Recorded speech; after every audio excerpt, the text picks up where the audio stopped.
সত্যযুগে ছিল ইচ্ছা মৃত্যু। প্রত্যেকটা ব্যক্তি ইচ্ছা করলে তারা মরে যেতেন, ইচ্ছা করলে তারা বেঁচে যেতেন। আর কলির যুগে হচ্ছে দেহের যে পর্যন্ত অন্নগত প্রাণ।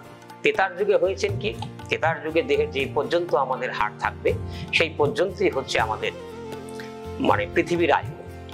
এবং দাপর যুগে সেটা এসে কি হলো, সেটা দেহের যে পর্যন্ত শিরায় রস থাকবে, মর্যাগত প্রাণ যাকে বলা হয়ে থাকে সংক্ষেপে।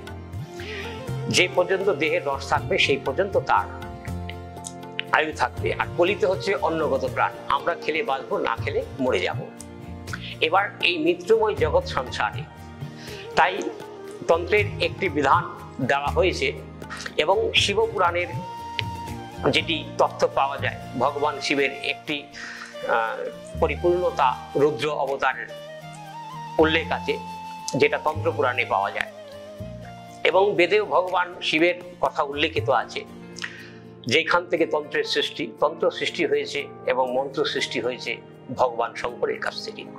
তাই ভগবান শঙ্কর তন্ত্র মার্গের যে শিবপুরাণ উনি উল্লেখ করে লিখেছেন, অর্থাৎ শিবপুরাণ ভগবান শঙ্কর নিজেই লিখেছেন।